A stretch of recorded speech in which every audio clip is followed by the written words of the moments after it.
Queridos, com muita alegria quero saudar a todos com a paz do Senhor. Eu quero convidá-los ao texto. Eu quero ler duas passagens, obviamente, do mesmo escritor, Paulo. Primeiro, Efésios capítulo 2, versículos de 1 ao 5. Logo após Romanos 8 e 1. Eu vou ler os versículos ímpares e a igreja os pares, se assim for possível. E vos vivificou, estando vós mortos em ofensas e pecados.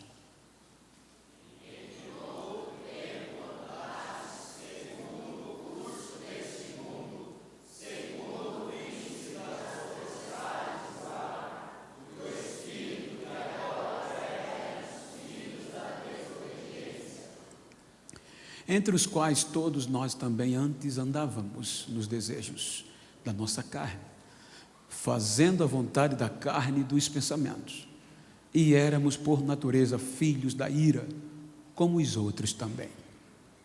Mas Deus, que é riquíssimo em misericórdia, pelo seu muito amor com que nos amou, todos, estando nós ainda mortos, nos vivificou juntamente com Cristo, pela graça sois salvos. Romanos capítulo 8, por favor. Todos, portanto,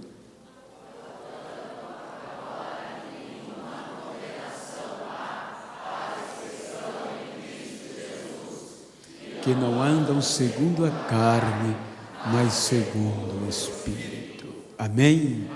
Queiram tornar os vossos assentos, aqueles que assim podem. Enquanto quero externar gratidão a Deus por retornar a esta cidade, a esta igreja, sobretudo mais uma vez. E para isso quero agradecer a credibilidade, a confiança, a anuência do pastor Lalana com a pastora Jussara. Muito obrigado. Um amigo que Deus me deu neste estado. Muito obrigado, meu amigo, pela confiança e a credibilidade e o amor dispensado. Como também ao pastor Adilson, como vice-presidente, com a sua muito digna esposa missionária Gabi. Obrigado, meu companheiro, e em vossos nomes externo esta gratidão a todo o ministério.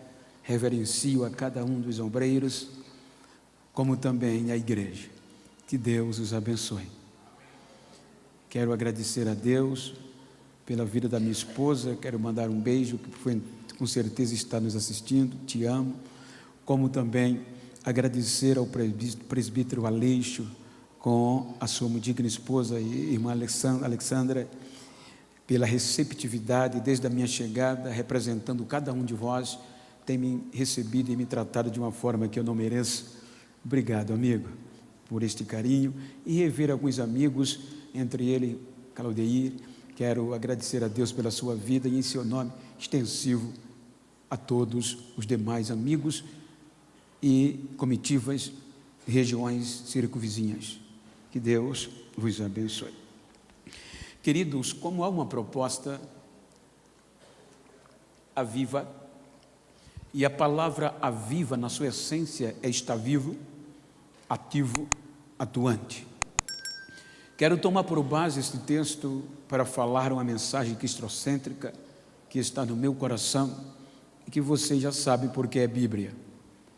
Quando nós analisamos a carta de Paulo aos Efésios e a carta de Paulo aos Romanos, nós estamos direcionando a um mesmo povo, gentios. A carta de Paulo aos Romanos é escrita por volta dos anos 57 depois de Cristo, e aos Efésios 62 a 63 depois de Cristo. O interessante é que essas duas cidades ou igrejas estão dentro de um contexto conhecido como região greco-romana, onde o Império Romano dominava. E vamos amanhã falar neste contexto, pois Paulo está escrevendo, primeiro, mostrando uma resposta aos romanos de garantia sanguínea e jurídica, tendo em vista que havia uma perseguição imperial contra os gentios e ele resistindo-a, precisava de uma resposta de se manter vivo. E a Éfeso, ele escreve aos gentios, mostrando que eles não deveriam esquecer do que foi feito para nós estarmos em Cristo. Então me permita falar-lhes sobre esta garantia sanguínea e jurídica. Quando nós analisamos o contexto bíblico, os irmãos hão de convir que antes de nós, seres humanos, obviamente, dentro de um contexto teológico, dentro de uma visão, não que todos pensem assim, mas me permita falar-lhes que já existia uma classe imortal de adoradores. Lembrem que eu estou falando sobre estar vivo, avivar. Então, já havia uma classe que era imortal, que foi criada para adorar a Deus, para representar a terra diante de Deus. A Bíblia nos mostra que esta classe era chamada anjos, criados de uma massa angelical, imortais.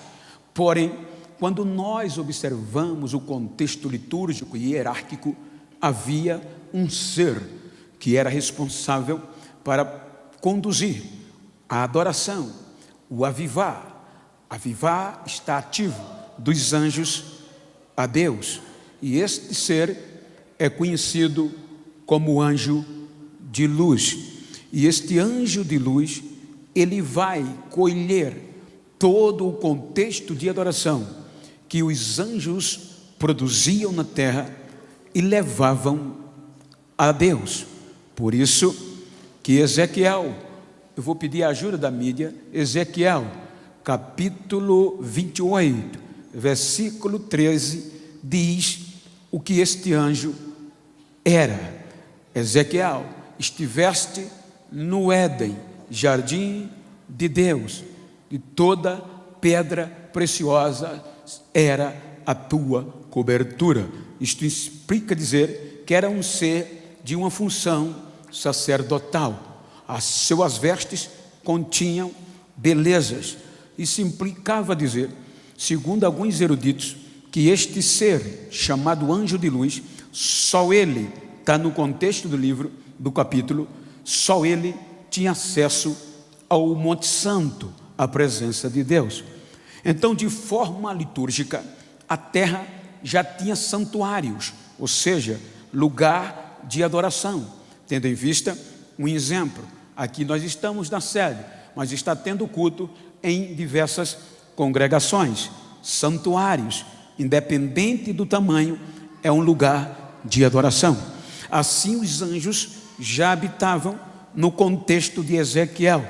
Então nós observamos que este ser pegava, colhia o louvor, a adoração viva, ativa da terra pelos anjos e levava a Deus.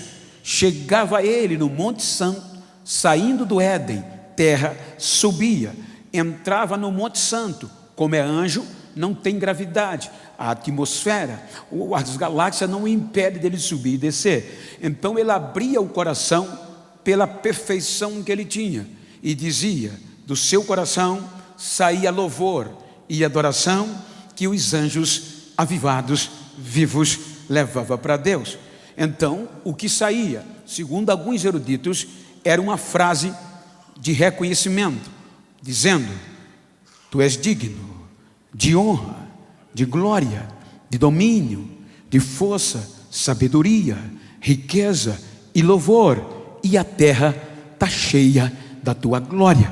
Então todos os dias este ser levava a Deus esta glória que a terra levava por meio dos anjos. Mas a glória era tão terrível e tremenda, produzida pelos anjos, que o anjo de luz ensoberbeceu e disse: ou seja, vou negociar, vou tomar para mim esta glória. Então o que é que ele faz? Ele vai em cada representante dos seus santuários. Se os irmãos observar, tem um dirigente agora em cada congregação, são representantes dos santuários diante do presidente. Então ele vai contextualizar a glória de Deus para ele. E o que é que ele faz? Vai negociar com os santuários, dizendo, ou seja, que a glória tinha que ser para ele e não mais para o divino. Então é por isso que Ezequiel 28, capítulo 18, vai falar deste comércio. Versículo 18: pela multidão das tuas iniquidades, pela injustiça do teu comércio, profanaste os teus, veja que é plural, os santuários. Então, todos aqueles santuários, ele vai persuadir. Comércio é comercialização, é negócio. Ele vai negociar a glória que é de Deus e não lhe pertencia. E olhe o poder de persuasão que ele tem. Ele consegue contaminar, digamos, entre 100 santuários, exemplo, ele consegue para ele 33, ou seja, 33 de um terço dos anjos volta-se para ele. Quando ele tem uma terça parte dos anjos, ele engoda o coração e diz: agora eu vou subir e não vou mais subir para levar a glória para ele. Por isso que no contexto da eternidade, Isaías, Deus mostra Isaías, por favor, 14 para sintetizar, 14 e 15. Aí ele diz: subirei sobre as alturas das nuvens e serei semelhante ao Altíssimo. Veja, contudo, levado serás ao inferno. Ou seja, ele colocou no seu coração e disse: agora não vou subir mais para o Monte Santo adorar, mas eu vou subir acima das mais altas nuvens, e lá estabelecerei o meu trono e serei semelhante ao Altíssimo. Versículo 13 e o 14 está escrito: princípio de igualdade. Quando ele sobe, aí o soberano Deus já estava o aguardando e diz a ele: tu eras perfeito desde o dia em que foste criado, mas iniquidade achada foi em ti, então te atirarei à terra, humilhado, envergonhado, e todos o verão. Então, dentro de um contexto do Romanos, Paulo vai dar uma resposta aos gentios de Roma, que já houve aqui um julgamento. Observe que este julgamento está no contexto jurídico, aonde os anjos decepcionam e vão ser julgados. Então vem o livro de Judas, capítulo 1, versículo 6. Ele diz como foi o julgamento. Judas é antes do Apocalipse 1 e 6. Ele diz: aos anjos que não guardaram o seu principado, mas deixaram a sua habitação, Deus, a sua própria habitação, reservou Deus na escuridão, em prisão eternas até o juízo daquele grande dia. Então, dentro do julgamento, aí Deus vê Lúcifer e o que ele fez, e agora traz um julgamento juridicamente falando, sem direito ao contraditório, sem direito ao devido processo legal, sem direito a recurso. Então o julgamento com os anjos foi direto, e o julgamento foi a condenação. O anjo de luz é atirado à terra, humilhado, envergonhado. A terça parte destes anjos vão para a escuridão, e agora os 2 terços são levados a Deus de volta. E o impacto do julgamento para a terra foi tão grande que a terra perdeu a forma e ficou vazia, sem adorador. Então a classe de adorador, que era para provocar vida na terra, decepcionou, e agora as águas vêm, inundam a terra, e acima das águas, trevas e abismo entre os céus e a terra, e Deus não era adorado, não havia vida, e sem vida não tem avivamento, e sem vida a inércia. Então passam-se séculos, e Deus resolve ser adorado de novo. Aí, para ser adorado, ele vai investir na terra de novo. E o que é que ele faz? Ele vem dizendo: haja luz, e houve luz. Haja separação entre a porção seca e as águas saem, a terra aparece, chama as águas de mares e a porção seca de terra. Então é quando vem o Gênesis, capítulo 1, em princípio, no original hebraico, está no princípio do princípio, Gênesis 1:1, no princípio criou Deus os céus e a terra era sem forma, deteriorada e vazia, sem vida, sem adorador, e havia trevas sobre a face do abismo, mas o Espírito de Deus pairava sobre ela, sobre as águas, talvez dizendo: vai ter vida de novo, vai ter avivamento de novo.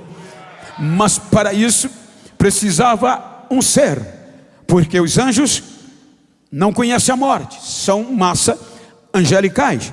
Veja que a partir daqui Deus vai trabalhar na terra, ele vai decorar a terra, vai dar vida à terra, e depois que ele faz tudo novo, bonito, elimina as trevas e o abismo, aí há uma reunião para decidir como vai fazer algo racional que o adore, que chegue o louvor da terra a ele, já que os anjos decepcionaram. Então, Gênesis 1:26, está escrito: criou Deus como? Disse Deus, façamos. Observem que não é uma decisão monocrática, está no coletivo, está no plural. Façamos o homem a nossa imagem e a nossa semelhança, e dá-lhe o direito de governar, dar o direito de domínio, de ser seu representante. Aí, como o homem vai ser criado, não de uma massa angelical, mas o propósito e o projeto original é para que ele não conheça a morte e o avivamento, a vida seja eterna.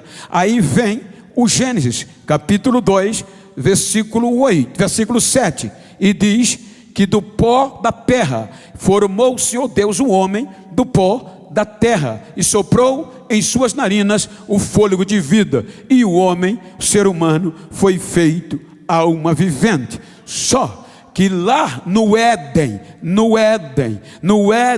do anjo de luz, geograficamente, terra, havia algo surreal. Eles eram imortais. Então, anjos, ele subia aos céus, ao Monte Santo. Mas o homem agora é carne, é matéria, foi feita do pó, não pode subir. Por isso que, falando da humanidade de Cristo, o escritor aos Hebreus, capítulo 2, versículo 6, ele diz: em certo lugar alguém testificou, dizendo: que é o homem para que te lembres, ou o filho do homem para que o visites?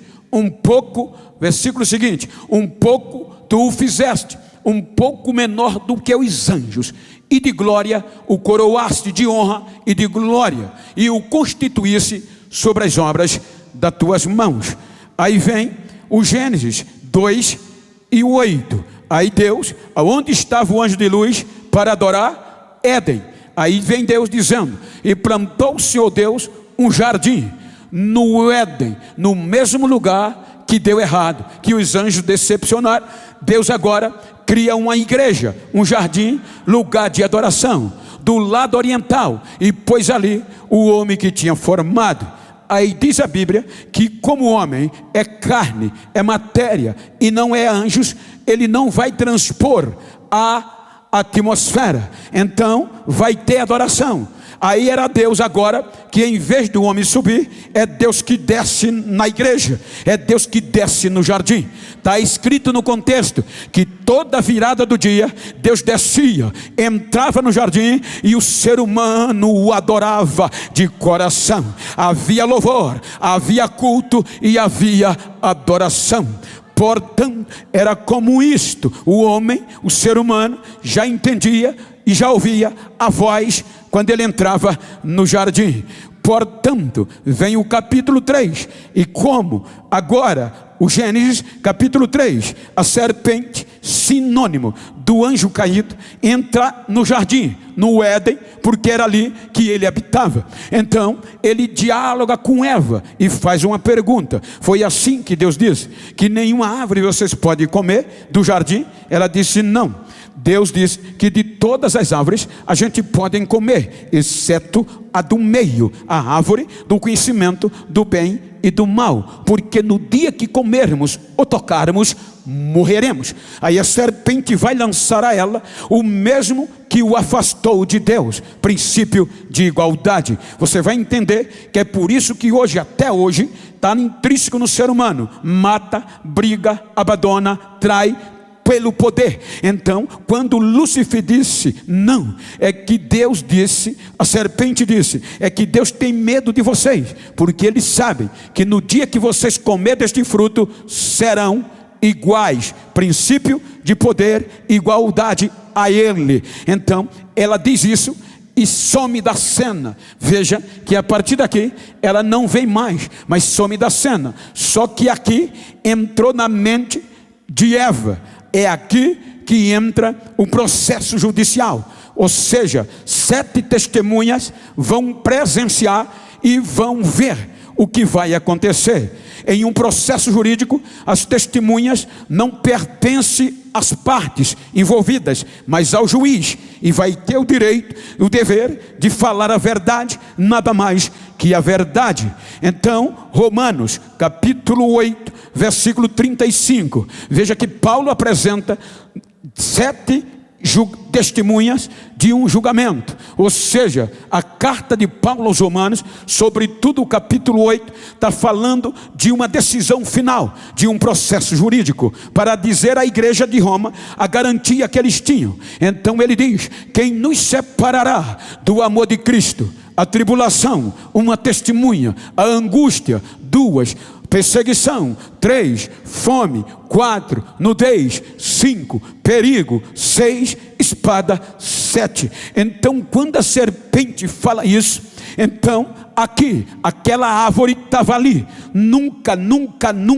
foi perigo. A inocência brindava o ser humano. Mas quando a serpente propõe o poder, a igualdade, que o derrubou da presença de Deus, primeira coisa que vem é o perigo. E vai observar o comportamento desta geração ser humano. Então o perigo vai aguçar, e vai ver que Eva já não era mais a mesma, porque aquela árvore que não era perigo, agora começa a ser. Então ele vai observando. Em seguida vem a perseguição. Por isso que Paulo, escrevendo aos Romanos, a Timóteo, capítulo 2, versículo 14, ele vai falar deste erro.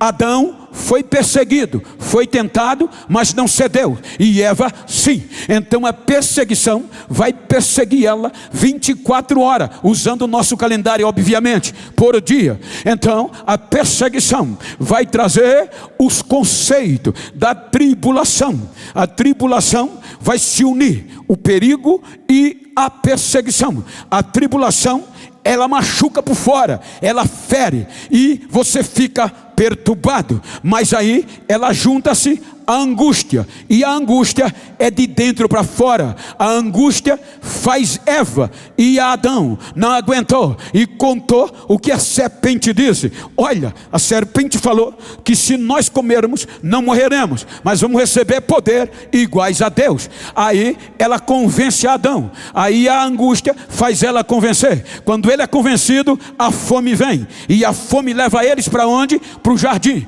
para a árvore. Quando a árvore está lá, a fome bate e está de olho. Então Eva come, e quando ela come, não morre. Ela diz: está vendo que a serpente tem razão? Não morri. E Adão come. Quando ele come, a nudez entra. Quando a nudez entra, é hora do culto, é hora de Deus chegar para ser adorado. Aí quando Deus entra no jardim, a igreja está vazia. O adorador, pela nudez, se escondeu, não estava no lugar do culto. Aí Deus grita: cadê você, Adão? Onde você está? Chamou o Senhor Deus a Adão e disse-lhe: onde estás? Veja que é Bíblia. E ele disse: ouvi a tua voz soar no jardim e tive medo, porque estava nu e me escondi. Veja o que a nudez fez. Quando ele ouviu a voz do digno de adoração, aí ele disse: vou me esconder. A vergonha tomou conta. Aí o que é que Deus faz aqui?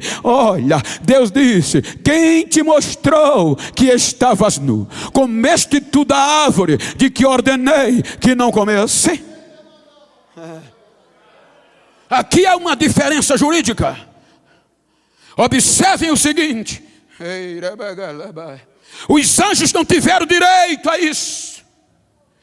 Teologicamente, Deus tem um atributo chamado onisciência. Ele sabe tudo antes que haja, que aconteça. Sabe a palavra antes que a gente profira. E por que ele pergunta? Só pergunta quem não sabe. Dentro do contexto lógico, vai tirar a onisciência de Deus. Mas não é que ele não é onisciente, é que ele vai dar ao ser humano o que não deu aos anjos: o direito do devido processo legal. Eu não posso abrir mão deles sem dar direito à defesa a ele. Eu não posso condená-lo sem dar direito ao contraditório. Ele vai ter direito à ampla defesa. Mas o homem não se justifica e transmite para a mulher. Aí Deus volta para a mulher, porque o homem diz: a mulher que tu me deste por companheira, a culpa foi dela, ela me enganou. Aí Deus volta para a mulher e disse a ela: por que fizeste isso? E disse a mulher: a serpente me enganou. E a serpente já está julgada, a serpente já está condenada.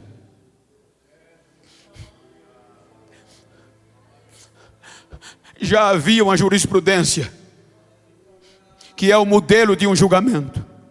Se eu sou um juiz desta comarca e já houve um crime e eu julguei sem direito ao contraditório, à ampla defesa, se aconteceu o mesmo crime, é natural usar o modelo do que já foi feito.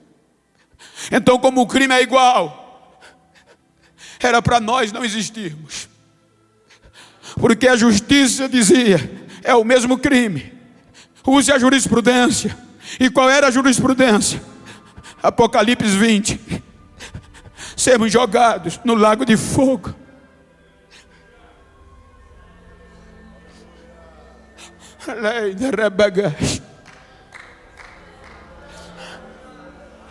Aí vem Deus com o seu amor.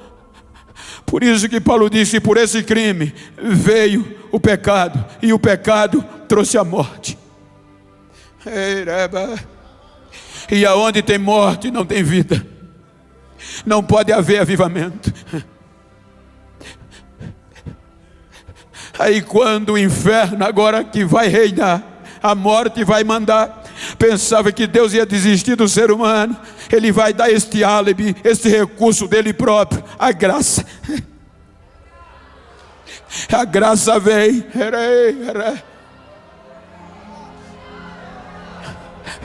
Mata um animal, pois a graça é imerecimento dado a outrem por alguém.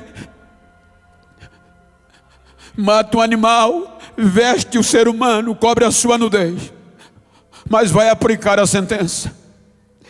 Capítulo 3, versículo 23 e 24. A igreja foi fechada.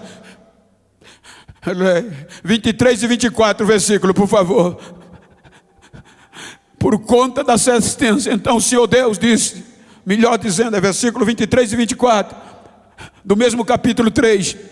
O Senhor expulsou o homem e a mulher que havia criado do jardim do Éden, o Senhor Deus, pois, o lançou fora do jardim para lavrar a terra que fora formada.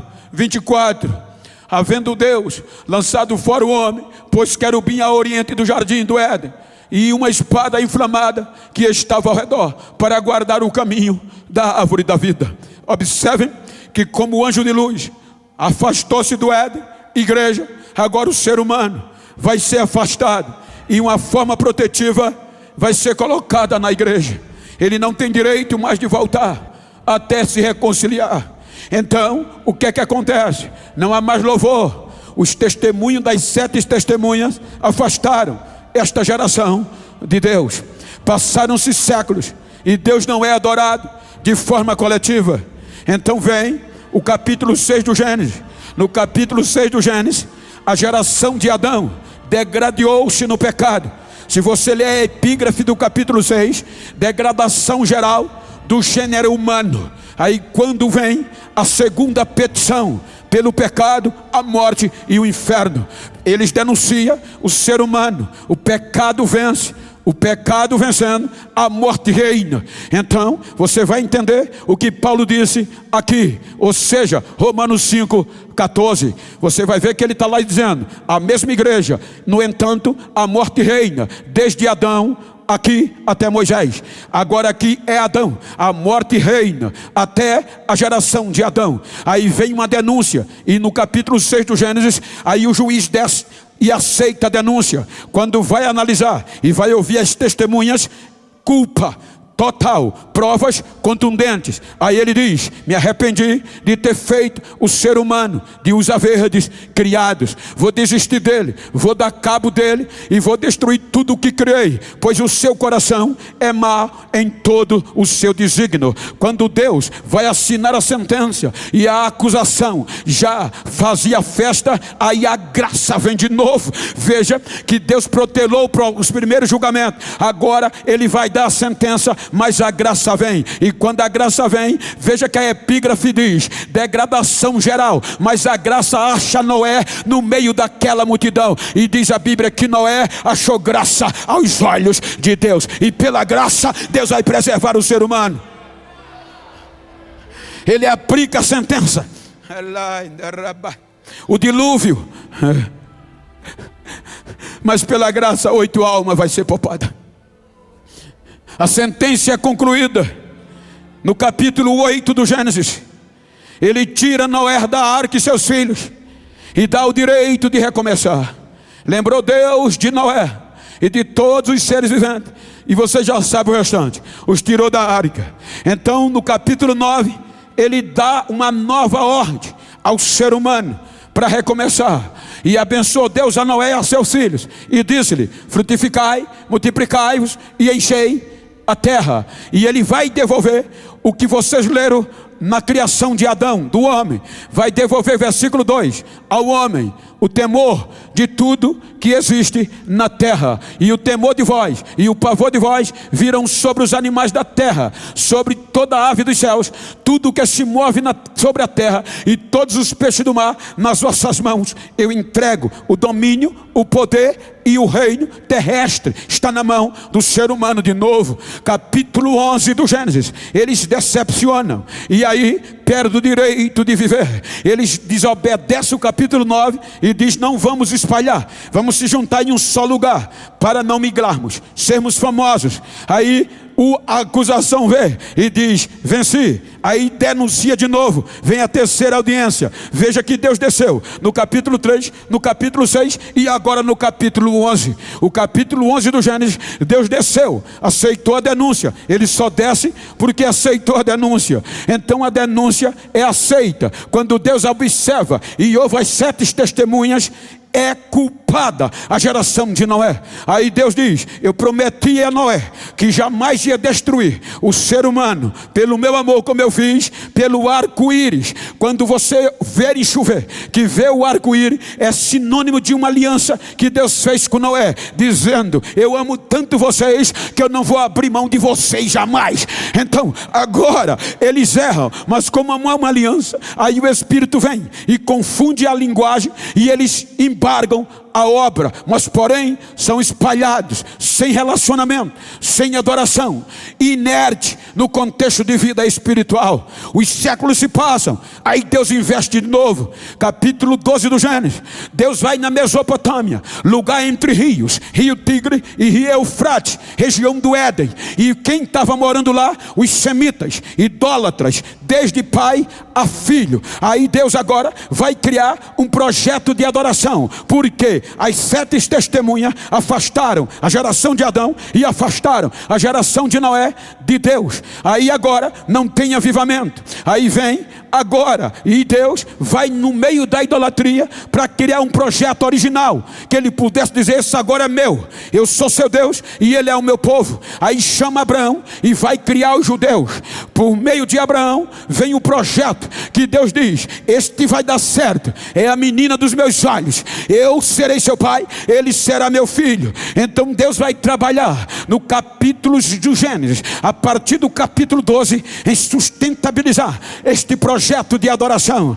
Quando nós vamos para o capítulo 46, versículo 26 e 27 do Gênesis, este projeto já conta 70 almas. Quando nós vamos para o capítulo 50 do Gênesis, o projeto já está no Egito. Quando a gente entra no capítulo do Êxodo, capítulos 1, já tem milhões de judeus compostos a adorar a Deus. Quando nós chegamos no capítulo 24 do Êxodo, o projeto original de adoração já está fora do Egito. Aí Deus diz: agora eu vou fazer uma aliança, que eu quero ser adorado de novo na terra. Eu não fui mais, quero ouvir louvor. Aí vem Deus e faz uma aliança por meio de Moisés. Para quê? Fidelidade condicional. Se vocês guardarem as minhas palavras, os meus estatutos, vai dar certo. Aí o povo diz, versículo 3, que está de acordo. E veio pois Moisés e contou ao povo todas as palavras do Senhor e todos os estatutos. Então o povo respondeu a uma voz e disse: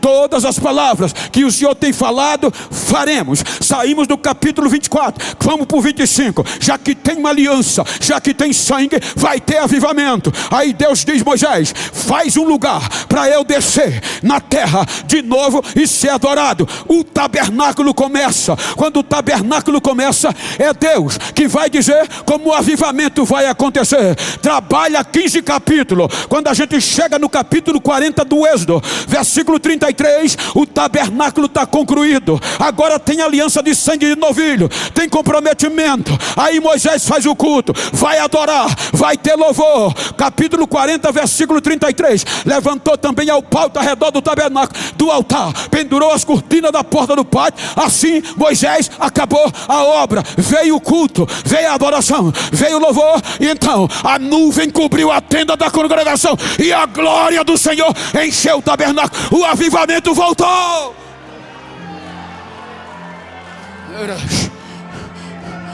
O avivamento caiu, agora tem vida. Agora Deus é adorado. Agora Deus é adorado. Aí vem Levíticos. Levítico fala do relacionamento, oferta, holocausto e aproximação dos judeus com Deus. Uma vez por ano tinha culto de renovo, tinha culto de avivamento.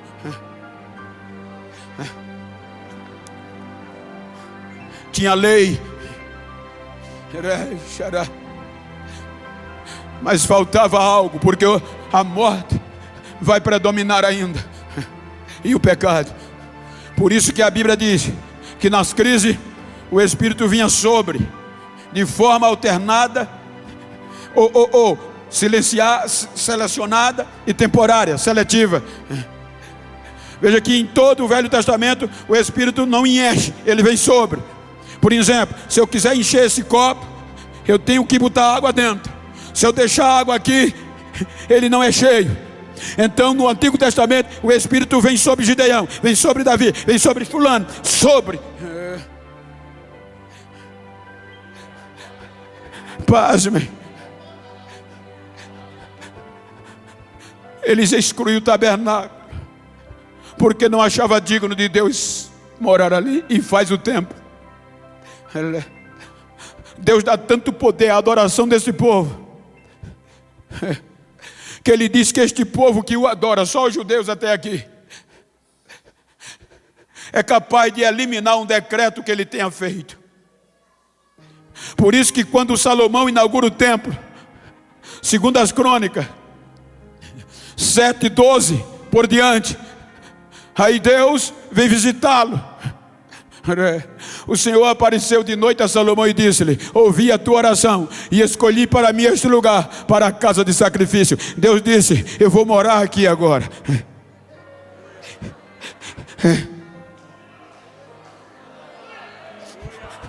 Versículo 13, veja que ele diz: se eu fechar os céus e não houver mais chuva, e se eu ordenar os gafanhotos que consumam a terra, e se eu enviar a peste entre o meu povo, mas o poder da adoração e do avivamento é tão grande que ele diz: mas, se o meu povo, leia comigo, mas, vamos lá, se o meu povo, que se chama pelo meu nome, se humilhar e orar e buscar a minha face, se converter dos seus maus caminhos, então ouvirei dos céus, perdoarei os seus pecados e sararei a sua terra. Versículo 15, ora, porque agora estarão abertos meus olhos e atentos meus ouvidos à oração deste lugar. Porque 16, por favor, porque agora escolhi e santifiquei esta casa, para que o meu nome esteja nela perpetualmente, e nela estarão fixos meus olhos e o meu coração todos os dias. Perpetualmente, para sempre. Mas pasmem, com leis, a lei veio para mostrar o pecado. Israel não resiste e o pecado vence. Por isso que o Romanos 5,14, Paulo está dizendo que a morte reina desde Adão até Moisés, representando a lei. Aí aquela casa que era construída de adoração, morada de Deus, Jeremias 52,13, é queimada pelos pagãos caldeus. Jeremias 52,13, que é que diz? Que Nabuzaradã entrou em Jerusalém, queimou o templo, a casa de Deus, a casa dos nobres e de todos os grandes de Israel. São levados como escravo para a Babilônia. Agora, mais um período sem avivamento. Foi neste período de crise que Abacuque gritava: Senhor, o pecado reina aqui dentro, a injustiça manda, a opressão é horrível, e o Senhor não está nem aí. Parece que o Senhor não está vendo o que está acontecendo em Jerusalém. Senhor, aviva a tua obra, Senhor. No meio dos anos, a faz conhecida, faz alguma coisa. O que eu acho lindo é que o avivamento era preciso vir, e Abacuque não aponta culpado, ele se põe na brecha. Ou seja, quando a crise está na presente, não adianta apontar quem é o culpado. O importante é se pôr na brecha e dizer: Senhor, começa comigo, começa comigo, começa comigo, começa comigo.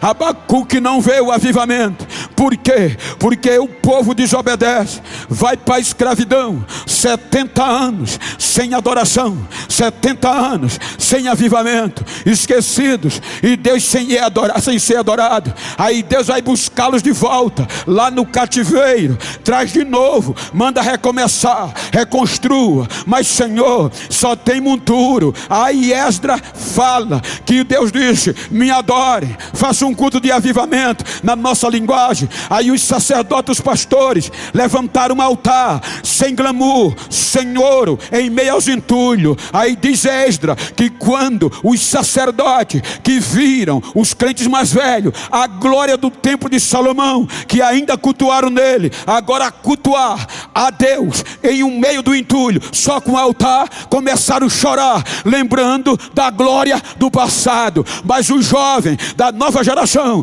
que nunca entraram no templo, nasceram na Babilônia, eles viram o altar e a preparação para a adoração. Em vez de chorar, eles cantavam, e Esdras diz que o barulho do cântico suprimia o barulho do choro. Quando a adoração subiu dos jovens, aí a glória de Deus desce no meio do monturo, e Deus aceita o sacrifício e diz: recomecem, que a glória da segunda casa vai ser maior que a da primeira. Traz eles de volta, mas eles decepcionam. A decepção. Malaquias traz a mensagem de dor. O lugar de adoração virou simplesmente uma igreja. Não tinha mais fogo original, não tinha mais presença, a ponto que Malaquias 1:10, Deus preferiu fechar a porta da igreja. Deus está falando para os sacerdotes: quem há também entre vós que fecha as portas por nada, e não acendam em vão o fogo no meu altar. Eu não tenho prazer em vós, diz o Senhor dos Exércitos, nem aceitarei oferta das vossas mãos. Aí Deus disse: vou me silenciar. Aí começa o silêncio de Deus. Quando Deus silencia, lembra que Paulo disse, eu citei, está escrito que a morte reina e o poder da morte é o pecado, desde Adão até Moisés. Aqui termina a lei, o começo do fim da lei. Aí agora a acusação cheia de razoabilidade, de argumento jurídico, para pedir uma nova audiência. Ela pede um juízo final, porque ninguém conseguiu superar. Eles reinam. Aí Deus aceita a denúncia como supremo juiz.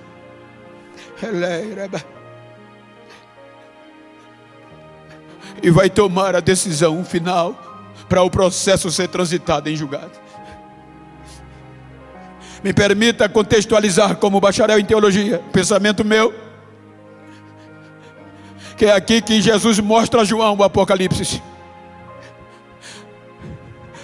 do que aconteceu, para a gente entender a carta aos Romanos e aos Efésios. Apocalipse capítulo 4, por favor. Aí João diz: depois dessa coisa olhei, e eis que estava uma porta aberta no céu, e a primeira voz que ontem falava comigo como voz de trombeta, ouvia falar comigo, disse: sobe aqui e mostrar-te as coisas que depois dessas devem acontecer. Versículo 2: e logo fui arrebatado em espírito, e eis que um trono, julgamento, uma corte, estava posto no céu, e havia um juiz assentado sobre o trono.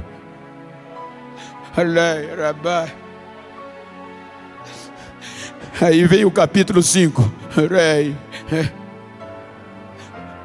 Capítulo 5. João vai dizer aí, segura aí, que no capítulo 4 aceitou o juiz a denúncia para o juízo final, porque a primeira, o erro, primeira audiência, ele protelou. Segunda audiência, ele protelou pela graça. Agora vem a terceira, com Noé, a geração, protelou pela graça. Agora não tem. O projeto original, Israel, também foi vencido.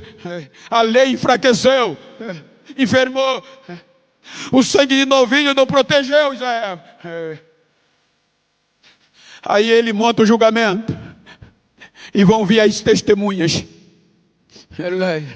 Lá estão as testemunhas. Quando as testemunhas vão testemunhar, elas conseguiram afastar de Deus todas as gerações. Quando eles vão testemunhar, um anjo, dando vida ao julgamento, vai escrevendo a sentença, o crime e a sentença. Cada testemunha, a das 7 vão falando, e o anjo escrevendo o crime e a sentença prevista. Um lado do livro não dá para conter, eles viram o avesso. Aí vão, quando a 7ª termina, o livro está terminado, eles enrolam, sacra com 7 selos, e leva para o juiz. Aí João diz: eu vi na destra, na mão direita do que estava assentado sobre o trono, um livro escrito por dentro e por fora, selado com 7 selos. Ali estavam as provas contra nós. Tanto os que estavam ali era o fim da raça humana. Não era para a gente estar aqui. As provas ali, comprobatórias, contundentes, indiscutíveis. Agora o juiz pega e diz: eu não posso condená-los, mesmo com as provas contundentes, sem dar direito a eles da ampla defesa. Chama um anjo e diz: procure um advogado, porque só tem a acusação, a testemunha e os réus. Procurem um advogado para eles. Aí o anjo sai procurando no céu. Ninguém quis aceitar o processo. Não há brecha na lei, nem para atenuar a pena ou diminuir a pena, muito menos para absolver. Ele faz no céu, ninguém quis. Ele desce para a terra, ninguém aceita. Ele vai para debaixo da terra e não tem resposta. Aí ele volta para o julgamento. Versículo seguinte, versículo 2. E vi um anjo forte bradando com grande voz: quem é digno de abrir o livro e desatar os seus selos, nos céus, na terra e debaixo? Versículo 3. E ninguém, nem no céu, nem na terra, nem debaixo da terra, podia abrir o livro, nem olhar para ele. Ninguém quis aceitar o nosso processo. Aí João, no versículo 4, caiu com a cara no chão e chorava muito, porque ninguém for achado digno, nem sequer de olhar para o livro. Nenhum advogado, por bom que fosse, não foi capaz. Agora era para a gente ser condenado, porque o juiz já protelou demais. Me permita recapitular. Porque a Bíblia diz que o pecado veio pelo homem, Adão, e ali, pelo seu erro, já era para nós sermos eliminados. Mas ele protelou o julgamento pela graça.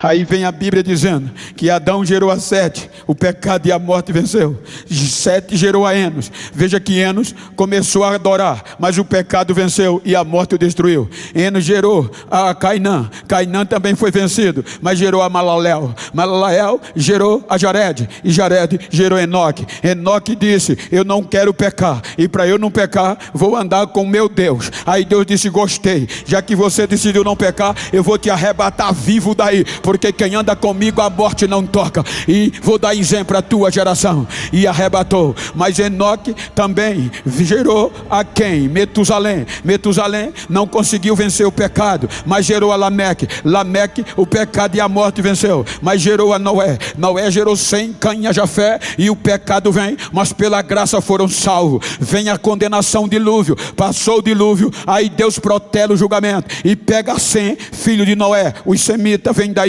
Sem gerou Arfajade, o pecado vence. Arfajade gerou Elá, Elá gera Eber, Eber gera Reu, Reu a Peleg, Peleg a Serug, Serug a Naor, Naor a Terá, e Terá gera Abraão. Aí Deus disse: esse é meu amigo, vou fazer ele pai da fé, que o pecado não vence. O pecado venceu a Abraão, mas ele gerou Isaac, Isaac gerou a Jacó, e o pecado vence os dois. Aí Jacó gera 12 filhos: Rubem, Simeão, Levi, Judá, Zebulon, Gad, Assé, Naftali, Dan, José e a Benjamim. O pecado vai vencendo e a morte vai destruindo. Aí Deus preserva Judá. Aí a Bíblia diz que Judá gera Perez, Perez gera Esrom, Esrom gera Arão, Arão, Aminadab, Aminadab a Naasson, Naasson a Salmão, Salmão a Boaz, Boaz a Obed, Obed a Jessé, e Jessé a Davi. Aí Deus diz: agora eu achei um segundo o meu coração, este vai vencer, este vai dar certo. Mas o pecado venceu a Davi, mas ele gerou a Salomão. O pecado e a morte vence. Salomão gerou a Roboão, Roboão a Abias, Abias a Asa, Asa gerou a Josafá, Josafá Jorão, Jorão a Uzia, Uzia a Cais a Ezequias, Ezequias a Manassés, Manassés a Amon, Amon gerou Josias, Josias gerou Jeconia, e o pecado vencendo. Aí vem o cativeiro. Depois do cativeiro, diz a Bíblia que agora Salatiel gerou a Zorobabel, Zorobabel gerou a Abiúde, e a morte vencendo. Abiúde gerou Eliaquim, Eliaquim gerou Azó, e Azó a Zadok, Zadok gerou Aquim, Aquim gerou Eliasar, Eliasar a Matã, e Matã a Jacó, que foi marido de Maria. dia e até aqui, o pecado e a morte vão vencer. Até aqui João chora.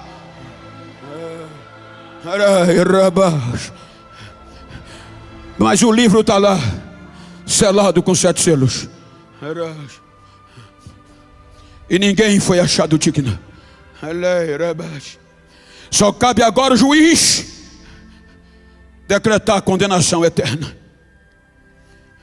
Não tem advogado. E eu ouvi de um amigo hoje que num processo penal sempre a mentira e o engano tem que entrar. Eu ouvi de um amigo hoje, e como a mensagem estava no meu coração, eu lembrei agora. Agora a acusação vai preparar a festa. Aí vem Paulo escrevendo aos gentios de Filipe, capítulo 2, que antes do juiz decretar, entra um ser no fórum.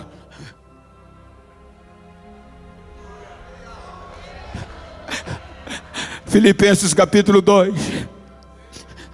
E esse ser pede direito de voz. E quando o juiz meritíssimo, excelentíssimo, o meritíssimo dá, ele diz: eu aceito o processo da raça humana. O meritíssimo se alegra. Aceita. Então vou suspender o julgamento até ser transitado em julgado. Aí a acusação alega impedimento jurídico. Meritíssimo, ele não pode.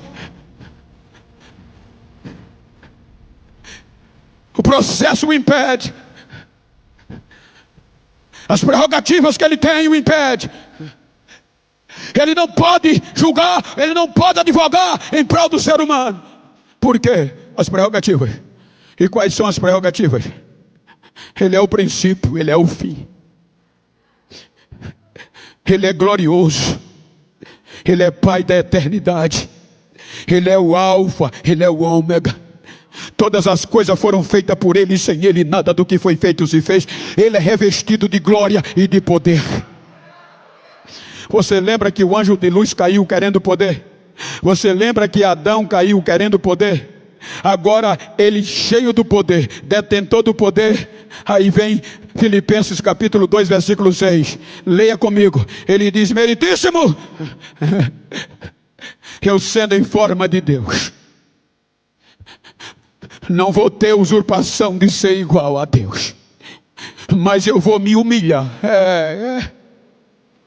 Eu vou me despir do meu poder, da minha glória, e vou descer. Vou aceitar o processo.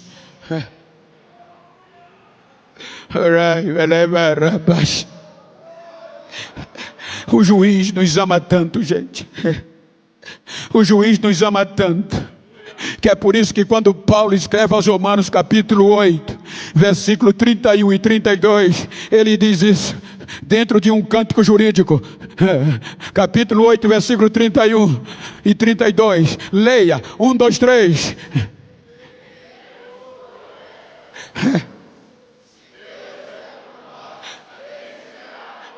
Versículo 32, aquele.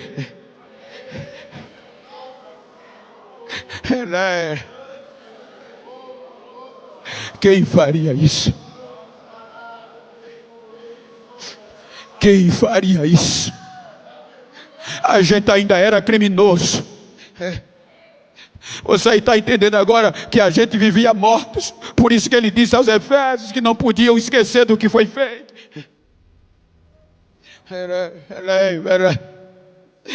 Aí vem Paulo aos Gálatas capítulo 4, versículo 4, dizendo: cumprindo a plenitude dos tempos, Deus enviou seu Filho, nascido de mulher, para redimir, para resgatar os que já estavam condenados.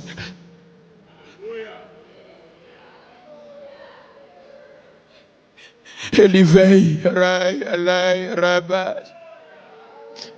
sujeito, abriu mão da sua glória, sujeito às mesmas paixões que nós, para ser o nosso advogado, porque ninguém quis. 30 anos sendo tentado e não pecou.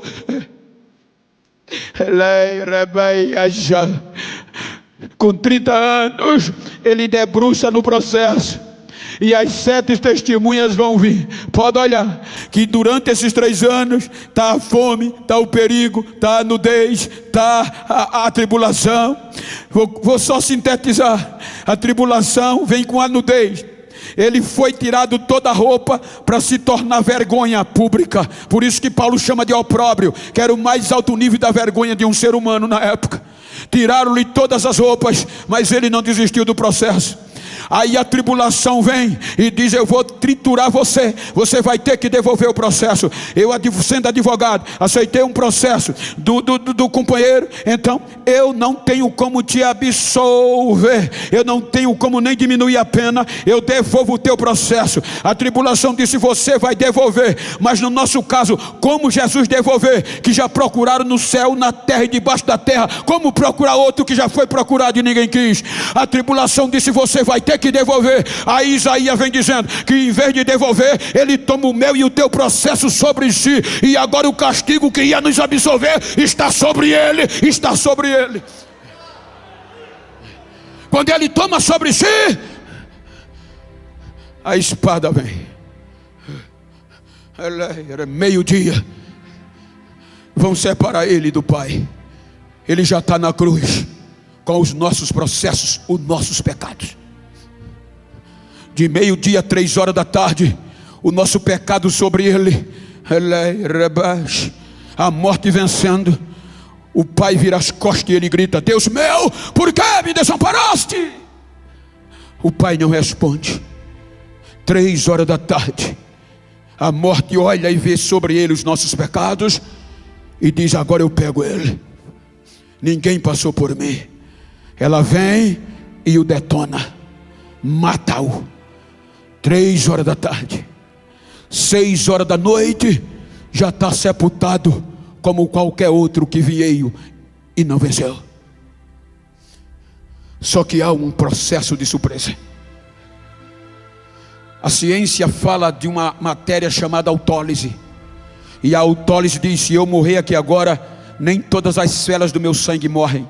E enquanto ela estiver viva, a morte não pode me decompor.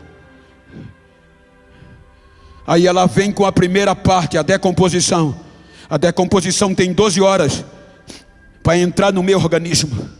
É aqui que eu lembrei da frase de um amigo, que num processo penal sempre vai ter engano e vai ter mentira. Então, como advogado, isso é comum. Então, ela vem, ela entra no túmulo para rastrear, porque se eu morrer, a decomposição, primeira atividade da morte, vem, rastreia a minha boca, rastreia a minha linguagem, rastreia o meu ser. Encontrou mentira, encontrou engano, encontrou pecado, ela entra. E entra para quê? Para me decompor. E para me decompor, vai ter que matar as últimas células que ainda vivem no sangue. Ela tem 12 horas para realizar esse processo. Aí ela agora vai no túmulo, rastreia Jesus e nada disso é encontrado. Então, se não tem, ela não entra. Aí vem a morte, vai dizer: vou tirar a onda dele agora. Ela desce para ver o sepulcro, se ele já está esfriando. Quando ela entra no sepulcro, o sangue dele continua quente, a pele não está pálida e ele ainda está rosado. Ela diz: mas a decomposição tem 12 horas e ela vai acabar com ele. Com 12 horas, que representa o primeiro dia judaico, ela volta, ela entra no sepulcro, o corpo dele está rosado, o sangue está aquecido, porque a Bíblia diz que o nosso processo terminou na cruz, os nossos pecados terminaram na cruz, ficaram lá. Quando ele é sepultado, já é o advogado glorioso, vencedor, dono do processo. Aí ela pergunta: decomposição, nunca aconteceu isso? Você está entendendo porque quando ele apresentou-se a Tomé, pode olhar, Lázaro ressuscitou, mas estava podre. Todos até aqui ressuscitaram, mas a morte venceu. Por isso que quando ele ressuscitar, ele diz a Tomé: olha aqui a minha mão, ó. O buraco do prego está do mesmo jeito, nem inflamar, inflamou. Aí ela chama a decomposição: o que é que houve? Aí Pedro, Primeira carta, capítulo 2, versículo 22, só para sintetizar, vai estar escrito, leia comigo: cadê a composição? Rastreou ele, mas não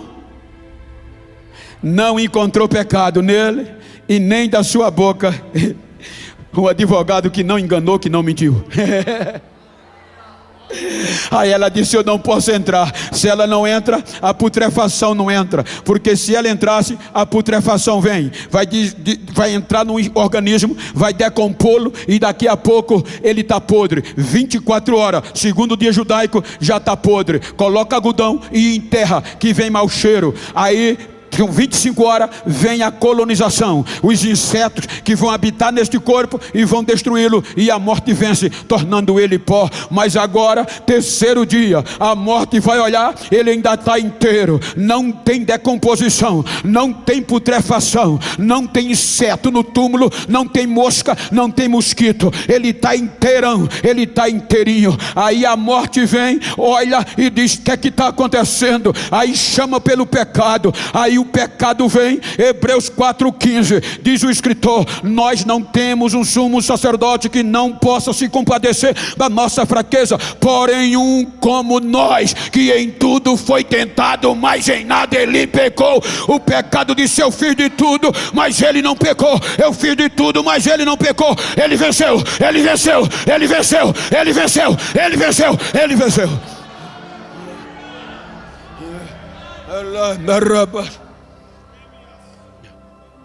Como ele venceu? Manhã do terceiro dia.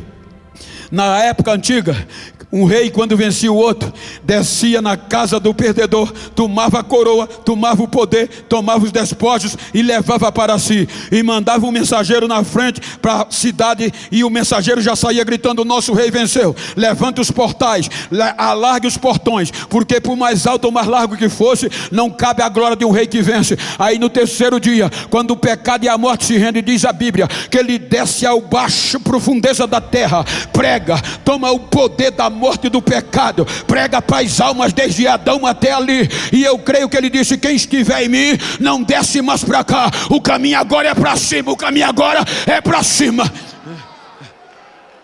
Manhã do terceiro dia, o sol vai raiar.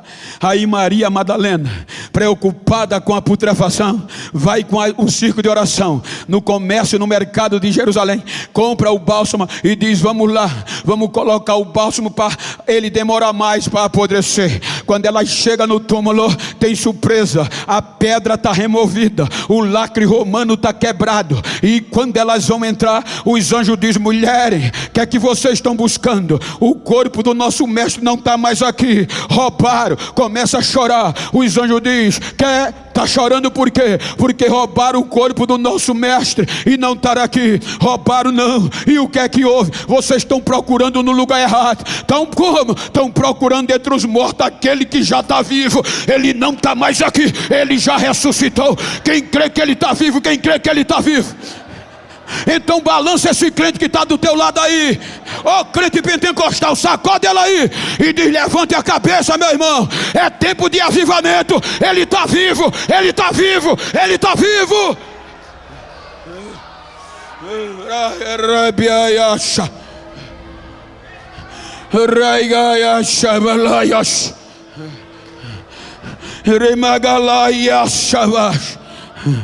Ribagaio rapayasha Rigalaya yashambahaya was Haramambia dagalaya sandarabagayas Ras era para eu não estar aqui esta noite. Ontem eu passei o dia arriado. Eu digo: mulher, não sei o que é que está acontecendo. Cheguei de São Paulo ontem por volta de 11 horas, preguei no congresso sexta e acabou a minha energia. Eu fiquei totalmente isolado. A mulher começou a fazer vitamina. Aí 1h da manhã fui para o aeroporto. Quando cheguei lá, 2 horas, era para decolar 2h15, mas até 1h30 ninguém dizia nada. A empresa cancelou o voo. Aí eu fui no check-in, pelas amizades e pelo contexto, me colocaram no outro voo que era impossível. E olha eu aqui. Então eu não estou aqui para me apresentar, eu estou aqui como providência de Deus para te dizer: levante a cabeça, a morte foi vencida, o avivamento agora é eterno, é eterno. Não posso me render. Meu amigo Adil, pastor Adil, muitos dos grandes pregadores e doutores dizem: Bento, para que está pulando mais em púlpito? Para que está falando línguas estranhas no século 21? Esse negócio de pregar Pentecoste só foi para a igreja primitiva. Esse negócio de estar falando línguas estranhas está fora de moda. A nova geração quer saber disso mais não. A nova geração nem com lenço anda mais. A nova geração só quer saber de coach de automotivação. Então muda a tua mensagem. Eu digo: não posso. Por quê? Prometi a Deus continuar pregando Bíblia, Pentecoste e avivamento. Mas por quê? Porque ainda tem uma geração remanescente, e eu tenho certeza que a Assembleia de Deus em Chapecó tem esta geração. Deixa eu ver o barulho de glória, de línguas estranhas.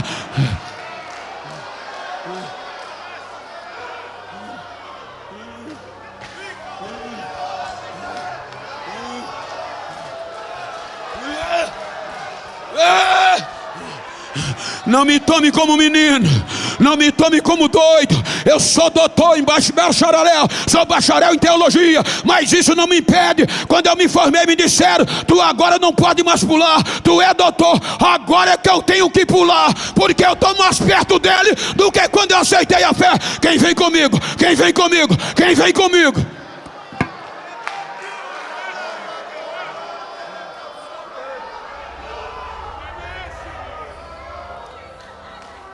Ressuscitou. Quando ele ressuscita, reúne a igreja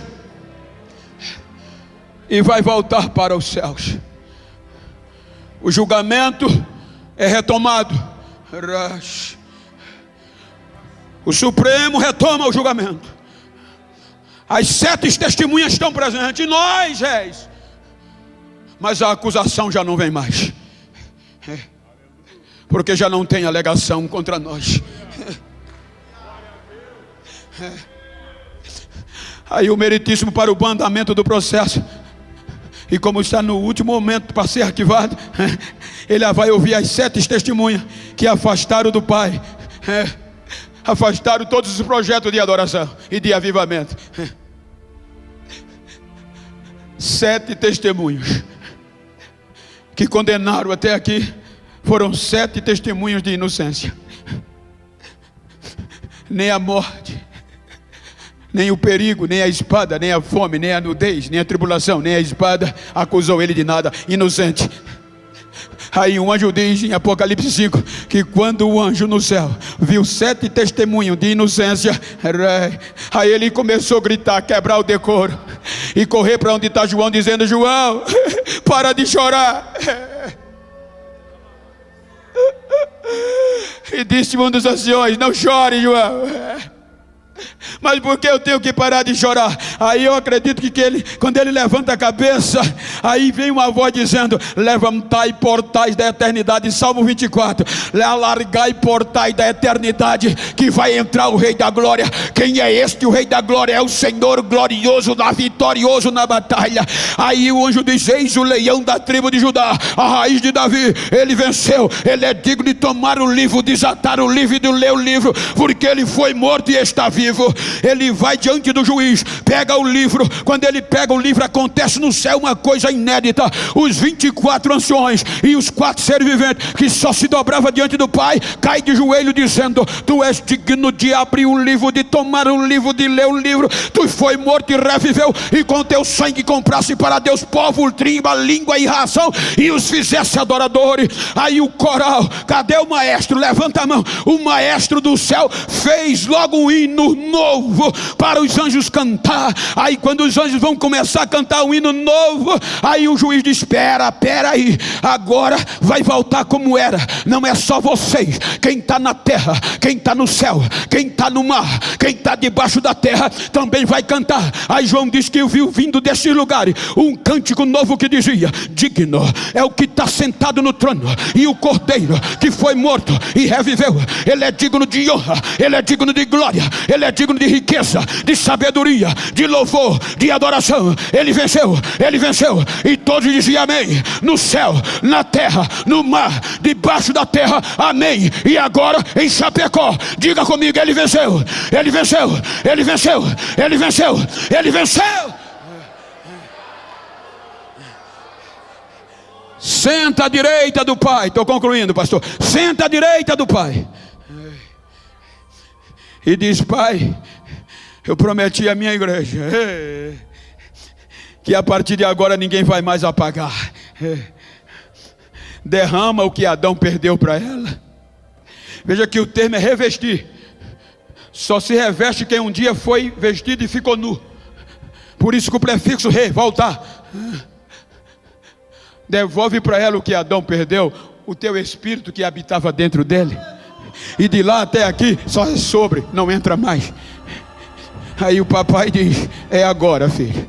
E a igreja do avivamento está onde? No cenáculo, trancada com cerca de 120 crentes, que foi cantada aqui. Aí o papai diz: é Pentecoste, agora eu vai descer. Espírito Santo, desce lá e aviva a minha igreja. Ai, ai. Aí Lucas diz: de repente desce do céu barulho como de um vento impetuoso e veemente, e enche a casa, e o Espírito Santo vem sobre eles, mas não para, e diz: e todos foram cheios. Ou seja, ele entra do Espírito Santo e falava novas línguas. A partir daqui ninguém segura mais. É por isso que quando Paulo escreve ao Gentio de Corinto, capítulo 6, versículo 19 e 20, é uma lição para nós, que muitas vezes estamos no culto, nem parece ser um culto. Ou seja, ideia aí, 1, 2, 3, não, 1, 2, 3, mas convida. 1, 2, 3, leiam, convida.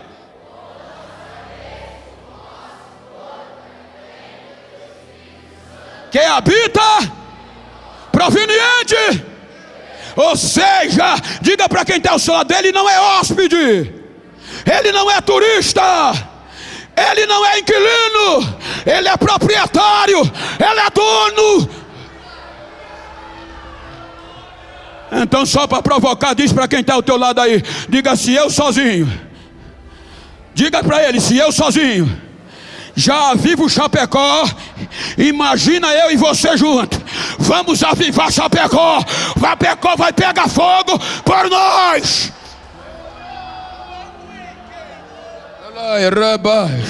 Aí na decisão final, é a carta de Romanos, capítulo 8. Olha como Paulo começa dizendo: portanto agora, nenhuma condenação a mais para quem está em Cristo Jesus, que não anda mais segundo a carne, mas segundo o Espírito de vida. Porque o Espírito de vida em Cristo Jesus me livrou da lei, do pecado e da morte. Quando ele chega no capítulo 8, versículo 33, quero que você leia. Ele diz que o processo foi arquivado, foi transitado em julgado, não cabe mais recurso. Leia, 1, 2, 3.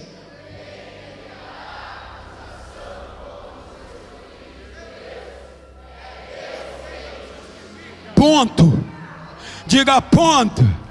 Então olha para quem está ao teu lado e diga: me perdoa se um dia eu te acusei, se um dia eu desisti de você, se um dia eu te caluniei.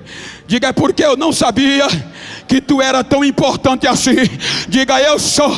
Foi Deus que disse que eu sou justo, foi Deus que me justificou, foi Deus que me inocentou. Eu sou inocente.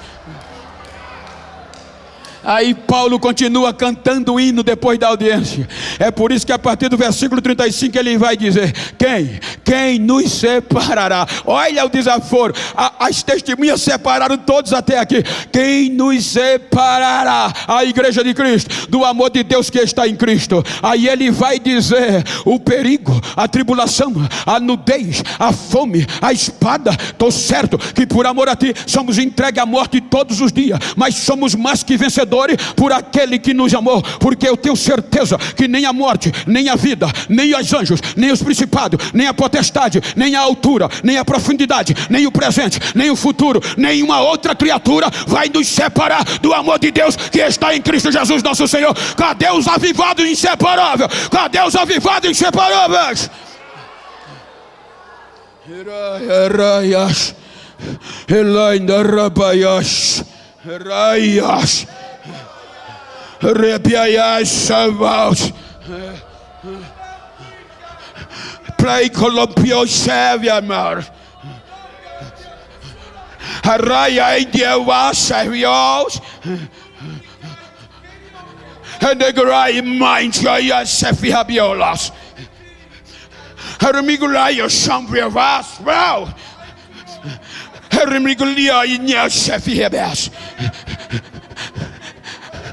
Eu sou o mesmo e eu não mudo. Em mim não há diferença. Eu tenho urgência e um grande avivamento. Oxalá que corações se abram nestes dias e a minha glória penetre para coisas sobrenaturais.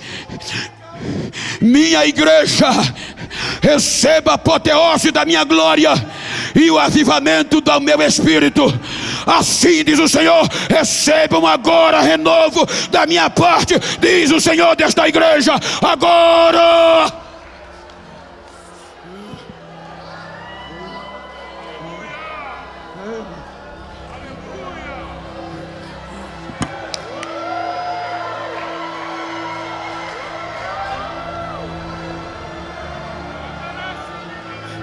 garantia pelo sangue. Vocês estavam mortos, mas Deus ressuscitou vocês junto com Cristo. É pela graça. Romanos 5:20. Aonde abundou o pecado, a graça superabundou. Aonde o pecado pensou que venceu, a graça venceu. A graça venceu.